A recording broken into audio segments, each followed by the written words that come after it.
Hey skiers, I'm Jeff from skiessentials.com. Yeah, I'm Bob. How's it going? Bob and I are here today for, I would say, a pretty exciting one. We're going to look at at least the entire men's side of the new 2026 head core collection. I believe they actually called this the unisex side. Thank you, Bob. And then the white ones behind you there are the women's. Perfect. Thank you for clarifying.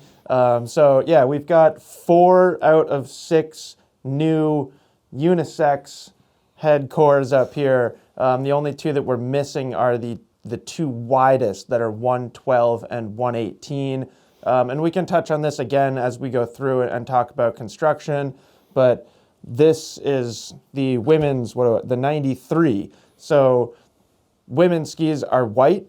I kind of almost regret saying men's or women's at all because I've skied a few of the white skis and have enjoyed them very much. Yeah, that one in the 104 was one of my favorites. Yeah, Yeah. that was kind of one of my favorites too. Yeah. So very, very similar construction, just a slightly different core. So on the quote unquote women's side or the white head cores, there are 4 skis. They just kind of omit those 2 widest options. Yeah. So this is a pretty big conversation, pretty big news coming out of Head for 2026. Head cores have been really unique for their entire existence. Yeah, 2018, I think, is what I looked up, was the first head core year. Like the core 93 was really the first. Yeah, we brought first one to come through. We brought some of the current cores up here too, that we can kind of look at the differences between them as we go through just a little bit. But yeah, I mean, we've talked about it. I'm sure we've spent countless hours talking about head cores over the year. They've been exceptionally light and also exceptionally stiff, really based heavily on carbon for their performance. And the new skis, simply put, are not. They've kind of gone away from that and have moved into a two layers of Titanal world. Yeah, I mean, they've changed everything other than the name. Yeah. Like that's really, it's about as wholesale of a change as you're going to find. Yeah, I was thinking about that earlier. Like last year for 2025, we got a ton of major ski changes. Yeah. Like Enforcers changed, Ripsticks changed, Brahma Bonafide turned into Anomaly. Yeah. But with most of those, it felt like a progression of what has existed before, where this is a change. Yeah. Yeah. Fundamental change. And I know you had some conversations with some folks from Head about potentially why that change came about, or one of probably several reasons. Yeah, and I think that the first reason is a little bit more structural, and then maybe some other that are more philosophical. So structurally, carbon apparently is very difficult to get consistent in a ski. So while those older cores, or current cores I should say, have 2 full layers of carbon, it's difficult to get them consistent from ski to ski. So my understanding is that they ended up just generating a lot of waste. That they had skis that didn't pass quality control, and that it just wasn't as efficient of a process for them to make carbon skis. Yeah. So the move to a more traditional and a better, more consistent flex pattern and overall performance to Titanal laminates seemed to make sense to them from a business standpoint. It makes sense. And it's not like those inconsistencies in flex were reaching you. It's not like the end consumer ever felt those things, because these ski manufacturers, especially somebody the size and reputation of Head, they're very good with quality control. And they're willing to take some losses in production to keep the performance very consistent. So I thought that was very interesting. Now, pretty good segue there, Bob. Do you want to do your best of taking us through the new construction here? And thankfully, Head has some fantastic visuals that we'll be playing while you're talking, so people can get kind of the visual and your explanation at the same time. I'll do my best to keep up. I can slow the clip down. You might have to. So they are starting with more of a traditional construction. So a blend of Karuba and beech in the wood core, Karuba was used in those current heads, so a light, energetic wood, and then that's bolstered by a denser and more stout beech wood in the core. And just while we're at it, not to cut you off, but this is essentially poplar and PET, correct? Yep. So a lighter weight wood and then recycled plastic stringers. Yeah. So everything else is the same. Yep. So good time to bring up that if you're wondering about these white cores or the women's cores, everything else that Bob is going to say is the same. It just starts with a different wood core. Right. Like still 2 full sheets of metal in those women's cores. Yep.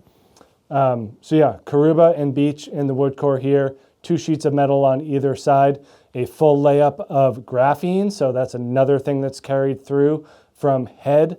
And one of the interesting things that they do is that the metal ends right up at the tips here. There's a little bit of a visual indicator where the top sheet, which is mostly flax, lays over the graphene. So you're kind of seeing the end of the wood core and the end of the metal, and then the tips are mostly graphene and flax. So they're keeping that kind of lightweight and precise and energetic feel that way, but they're just totally reversing where the power comes from in the ski by using 2 sheets of metal versus 2 sheets of carbon.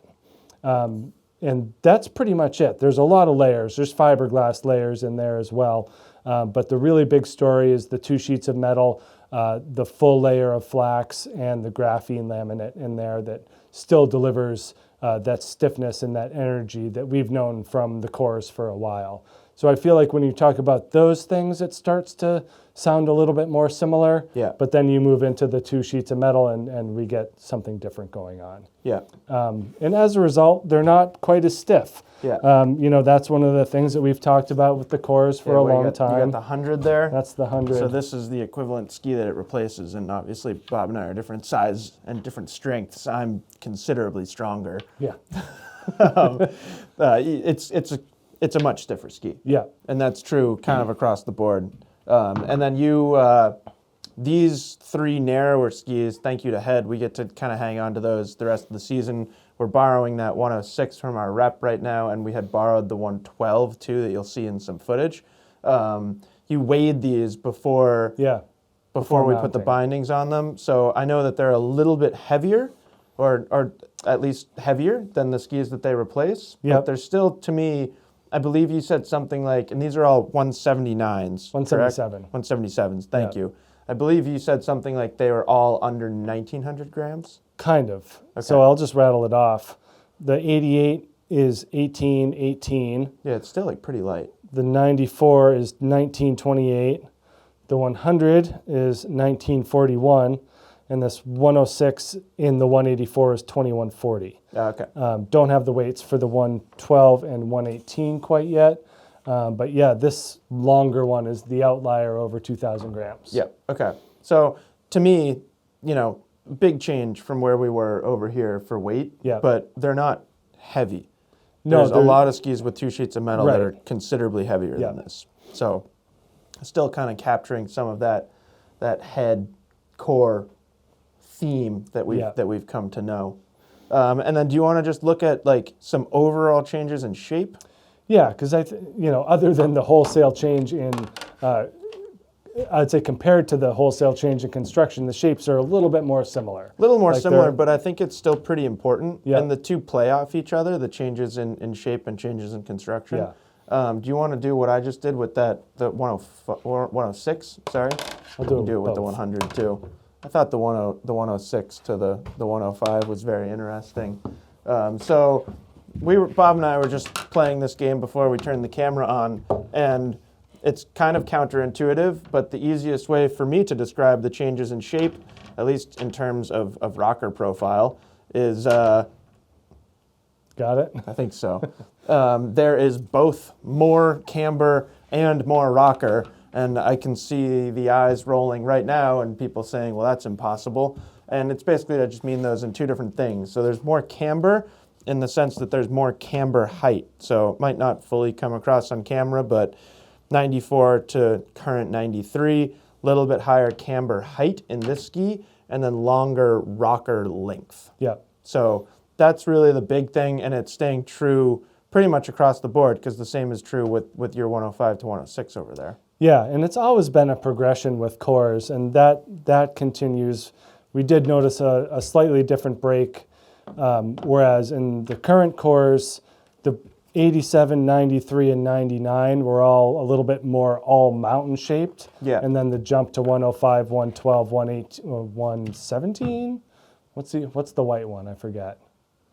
The big 118, I think. Oh, still, still? I don't know. You're putting me on the spot, Sorry. and I'm not ready for it. Either way, those three skis were more in the all mountain shape category, and then once you moved to this 105, Yeah, 117. we started. Yeah, I think so. Yeah. We started to see more of a dramatic change in the 105. For this 2026 set of skis, the brake seems to happen more at the 100 level. So a little bit more of a free ride mentality in the 100. Yeah. So that's I think that's interesting, putting more soft snow emphasis on my side of the wall here, 100 and up. Yeah, and like you had talked about just now, how like the brake was from 99 to 105, and the 105 started to have some like free ride notes. Yeah. But that new 106 just visually looks way more like a free ride ski to me. Longer tip rocker, longer tail rocker. Yeah, and it's, I think, to me it like makes more sense. Yeah. It's more like, it just like that seems like a modern progression or like modern shape over there. Yeah, and then I think that makes sense too from the 100 just kind of being an entry, like that's where we've kind of internally always said, all right, 100 is kind of the start of the free ride division. Yeah. And so Head must have been listening all of those years. Clearly. And said, all right, we're making this one a little bit more free ride oriented. Sure. So. Yeah. Now, I think that kind of covers it. Construction, flex, weight, shape changes. I was just double checking turn radius. Turn radius barely changes on 93 to 94. It's like 0.2 millimeters difference, so pretty negligible there. And, you know, this isn't like a wild shape. It's not like something that we've never seen before. No. I mean, it's like, obviously they have their subtle nuances and stuff that may be different than anything else, but rocker, camber, rocker, some smooth taper, it's a good recipe. Yeah.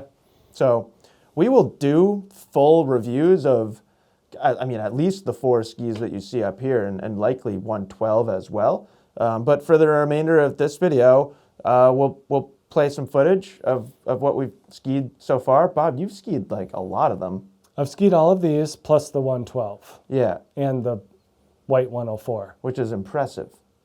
They've been around. Yeah, I was gone for, you'll see some footage towards the end of this video of Matt and Bob skiing some really nice soft snow in the 106 and the 112. Fortunately, I was skiing Deer Valley or something like that, so I missed out on that. I've skied the 94 more than anything, and again, that white or women's 104 as well. But Bob, just first impressions, first thoughts, this 88, if you want to talk about how it compares to the 87, be my guest, or be my guest. All right. I will say that in kind of a blanket statement for all of them, I found a little bit less in terms of energy and rebound, and I don't think that's surprising. I don't think that's surprising at all, losing carbon and going to a material that's known for vibration damping. Right. Yeah. Yet this 88 still remains lightning quick. Yep. You know, there's no loss in quickness with this 88. And for me, my mind goes right to skiing bumps and skiing trees and other tight areas that we have here, as well as firmer snow.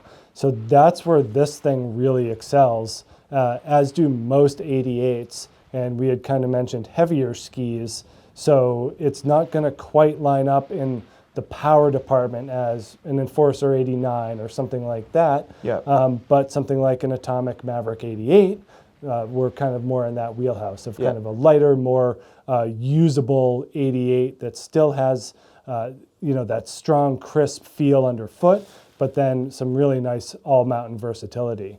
So just pairing that with, a nice softer flex and a damper, smooth feel due to the metal is very much a traditional ski. Yeah, it feels way more traditional than previously. And that conversation will go to 94, and then I'd say kind of move off a little bit once we get to 100, but really just kind of an easygoing feel where it feels sturdy and predictable.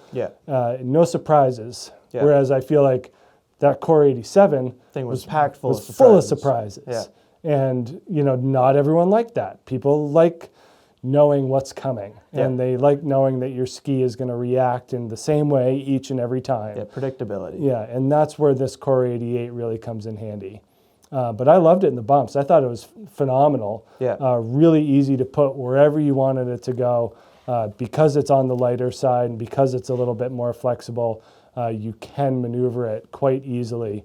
And you know, when you stand on it, again, you're not getting Enforcer 89 or Mantra 88, like total just tenacity in the edge grip and in the power. It doesn't really have that race-like feel, but it certainly has a more supple all-mountain feel. Yeah, totally. Maybe like a little bit more like a Stance 90.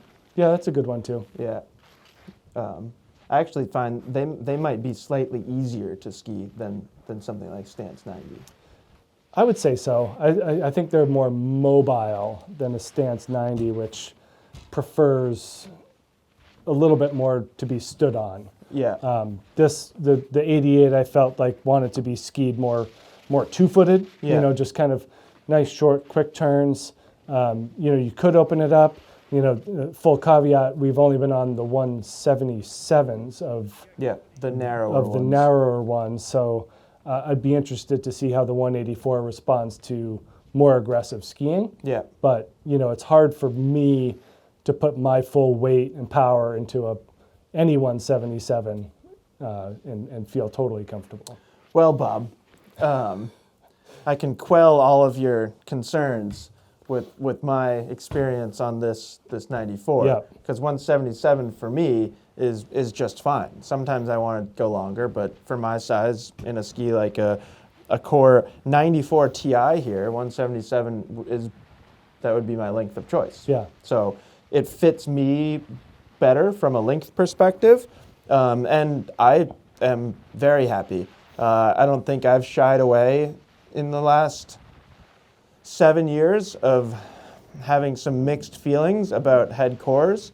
And I would say, I don't really know why, but the 93 was one of the skis that I just didn't get along with particularly well. The surprises, that's what always came up for me. And like, you own a Core 93. Yeah. So it was very, very different between us. But this new ski for me is awesome. I definitely prefer a slightly softer flex pattern as well as slightly more vibration damping. And I found that I could ski this thing very hard. And I do think that it's natural. I don't know why it's natural to compare them to Enforcers, but I've always thought that they share similar shapes. So I'm going to compare it to Enforcers again. It's great. Like, I think there is a limit to how hard you can ski it, or like if you were like 6'2" and 220, that's you, right? Yeah. Plus race background, then I don't know. It might you might be more of an Enforcer skier, and I think that's fair. And I think it's nice to have different options out there. But this, I don't like. It's an interesting scenario for me because like Enforcers, I have to put all of my effort into it to really even make the ski kind of feel good. Yeah. Like Enforcer 94, I have to ski it so hard. Where this, you benefit from very, very similar things, but it's just more easygoing and more supple and smoother. So, I mean, speaking to the whole line, but specifically my experience on this 94, I just kept thinking about, it's like, I never know exactly how to have this conversation, but we have this conversation internally a lot. Like, all the people that you see skiing down the mountain, just kind of like skidding turns and fighting their skis on Mantras, Enforcers, insert whatever you want, insert metal-clad, stiff, heavy ski. And it's just not I know that they're not having as good of an experience as they could. So if you want the smoothness and the vibration damping and the power and stability of a ski with 2 sheets of metal, but you'd prefer it to be a little bit more, I don't know, friendlier, then I think this is a really, really nice option to have. And it got me thinking about other skis with 2 sheets of metal that feel friendlier, and maybe you've got some, but Mavericks came to mind, Atomic Mavericks, but those skis feel they feel quicker and more reactive to me, and like with more free ride notes and influence, where this feels like what I expect a 2 sheets of metal 94 underfoot ski to feel like, by its smoothness and the way it tracks and just the way it brings you across the fall line and all those things. But it's very easy to ski, which I appreciate. Yeah, and we've always kind of talked about the skier type for a core, and decided somewhat unscientifically that lighter weight skiers with good technique had a harder time. Yeah. But if you didn't really care about higher edge angles, they were happy to slide around. Correct. And I think that this kind of hits that same customer, in that an intermediate skier, someone who's progressing but wants something with more dampness and more smoothness, won't be fine. They won't be overpowered. No, not at all. Which I think is important. Yeah.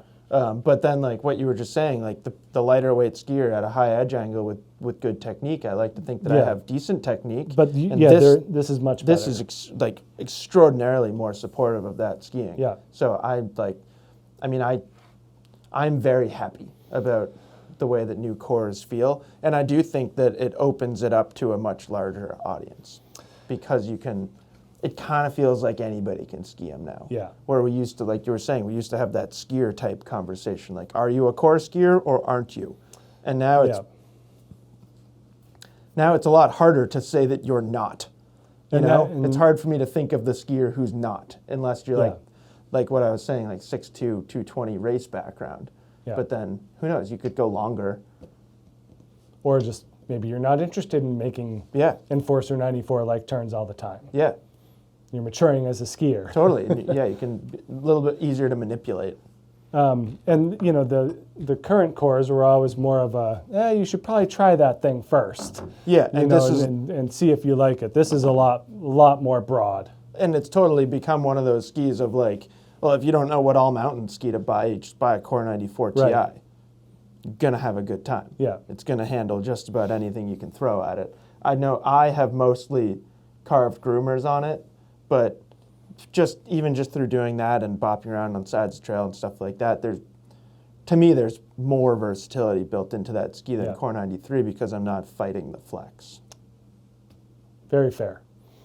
I was thinking when I was writing the article, which one would be the most well-rounded, the 94 or the 100, and see which one is going to fight it out. And I think that now that their brake is a little bit different, I would say that this new 100 is a little bit more on the softer snow side of the spectrum. Yeah, it does kind of feel like it, where this, like, if anything, this leaned the other way. That was like a powerful carving ski that you really had to bear down. Yeah, and like taking it off trail was like kind of not that fun. Right.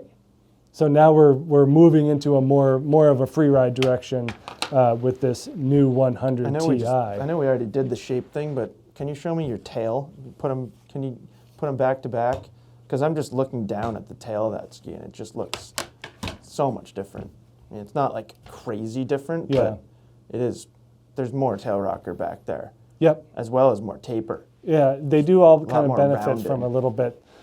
These tails are a little bit sharper, more pin-tailed, and that helps with the release of the turn. Doesn't lock you in nearly as much at the very end.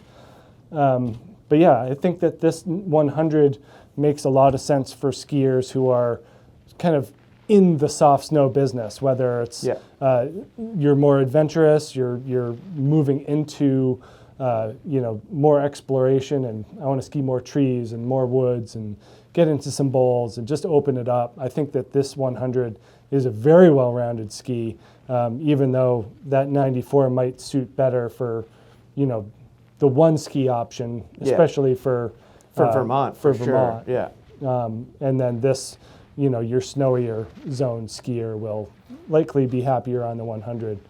One of the differences that I noticed is just a less of a growth in the tip, so easier to initiate turns, especially in softer snow, just a little surfier and smearier, while still being really quick and agile underfoot. So the steering on this ski in softer snow is a bigger jump, especially from the outgoing 99, but also versus that narrower 94, which I think is a good move, just putting more of that softer snow emphasis on this 100. Yeah, and like the ski world is like collectively moving away from this.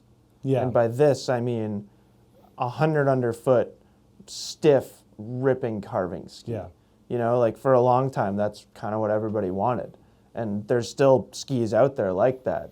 But even like, you know, to go back to Enforcers, like even new Enforcer 99, kicking up the tail rocker, like Nordica also learned, like, yeah, people don't just want to like camber and 100 underfoot.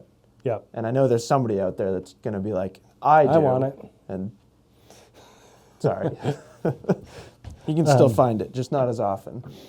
But yeah, I also felt like these made very clean, deep, round arcs. Yeah. Like this was my favorite ski just to link kind of moderate speed, mid-radius carbs. They all do that well, yeah. Which I think is sweet. And that's something that, like, if anything, the previous skis didn't do particularly well. Like you're finally able to take advantage of using the side cut of the ski and bending it and flexing it in and with less effort. So that's kind of that's the idea.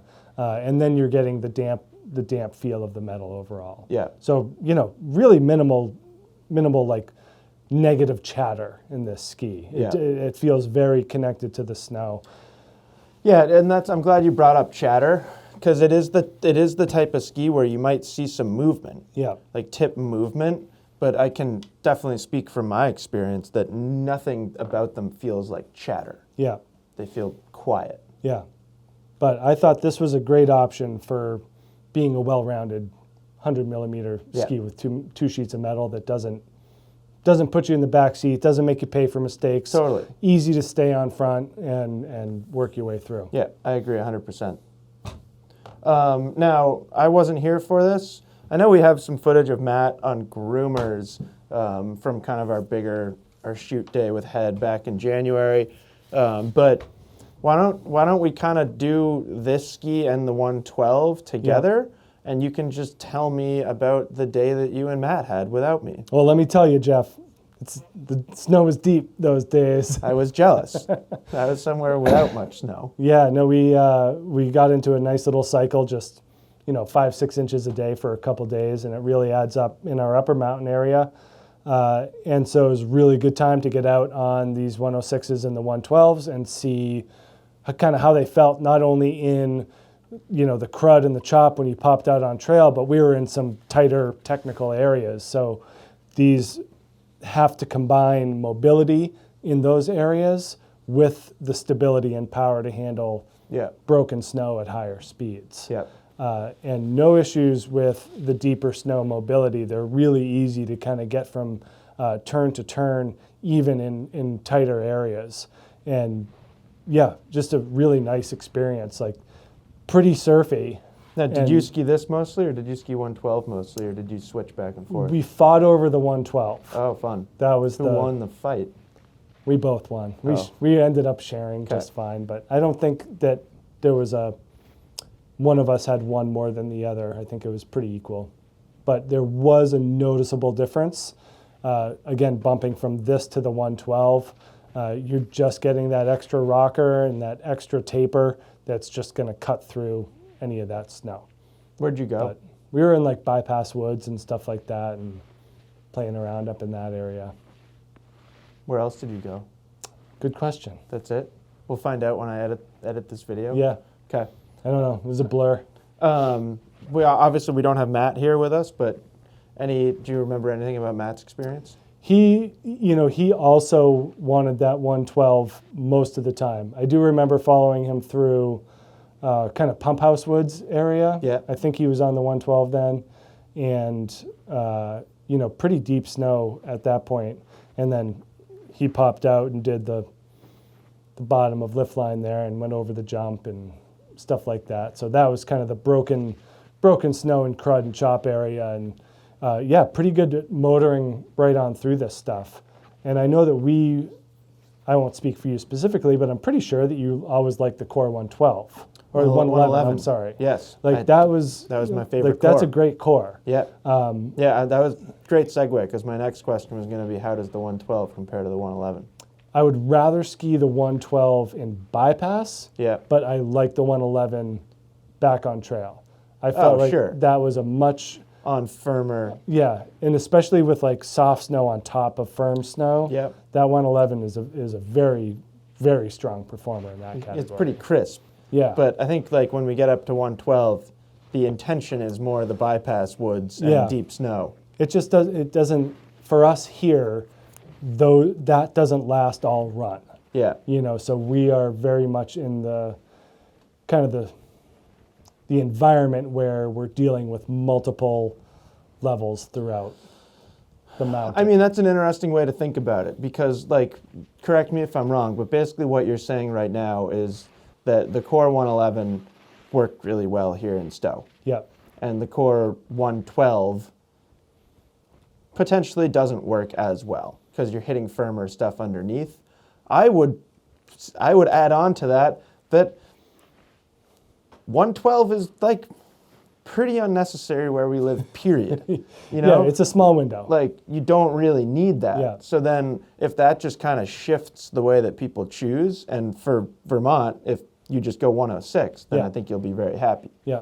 So, kind of interesting. Yeah, that's why it's the green one. Because of the Green Mountains. Yes. You think they did that on? I'm fairly certain. You're saying that very definitively. I'm excited. No, but you're right. This is a much better Vermont snow day ski. Yeah. Yeah. Which is, I think that like makes a lot of sense. And then, you know, like 112 and 118, like if those are just left for people that live out west, or if you like buy one as like your I'm going out west trip ski, I think that's totally fine. Yeah. 112 doesn't need, and I say this broadly, not just about cores, like a ski that's 112 underfoot doesn't need to work here. Right, but a 106 should, Yeah. And this one does. It again, I don't think it's not as snappy or as energetic as some other skis, especially without metal. Like I'm thinking of like a QST 106 or something like that has just a quicker, really good sense of rebound. Yeah. And so when you're adding the metal, you're kind of dulling that quickness a little bit, but you're also increasing the smoothness. Yeah. So it's a give and take. Yep. It just kind of depends on what you're looking for. Here, I'll give this back to you. Okay. And then, the only ski that we haven't really skied yet is the 118. Obviously, we were just talking about how a 112 is like often not very appropriate here in Vermont. So you can take that and use that information as you will to what a 118 would be here in Vermont. And it's not like some skis work well. Like I always thought the QSTX in Vermont was pretty fun. Yep. Just super surfy, really quick and agile, and stays on top of everything. So maybe we'll try and get our hands on it and wait for some soft snow. Again, you see a big jump from 12 to 18 for rocker. and turn radius as well. Yeah. So it's like 20. I have it written down. 24.3 meter turn radius in the Core 118. I mean, 118 that's a massive ski. Yeah. That's like, even if you live in Alta, ski Alta every day. How many days are you taking 118? 30? I don't know, more than here. More than here, yeah. 30 is a lot more than you would here.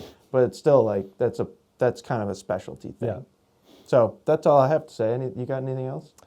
No, I know that there's people based on content that we've put out already that are either disappointed or happy or feeling some type of emotion. I'm not surprised. As to the move from, what I really enjoyed as a carbon-powered energetic ski to a more traditional and mainstream build. And I think those feelings are valid. I do too. And I think that there are going to be people that will miss that carbon power, myself included. Yeah. But, I'm not going to say that the company is wrong. They're doing what they have to do to move their brand forward, and also like this is like a first shot. Yeah. This is going from a very different ski to this. Yeah. So it'll be interesting to see if they're make tweaks over the next year or two. And I mean, I'm not going to say that they're wrong because they made skis that work better for me. Right. So good job. Like, great job, Head. And thinking just like objectively about that, I think I said this earlier, it opened these up to a bigger audience. Yeah. These all of these things over here, these things, they always felt more niche-y to me. Yeah, and it was like, but my style niche, and then I remember other people, in our ski test or whatever, I'd be like, get on get on that Core 93, and they're like, wow, that thing is, you can really, a lot of people had a very visceral reaction to the energy of a Core. I mean, it'll be interesting to see how the skiing population reacts and responds, and as is often true with major changes to skis, it'll probably take a season at least for people to get on them, to learn them, to understand whether they're right for you or not. But hopefully this video helps, and like I said, we'll continue to ski them more, and we'll do more like true reviews of all of these skis. Yeah, gladly. Yeah. So that's it. Let us know if you have any questions, and we'll talk to you soon. Bye.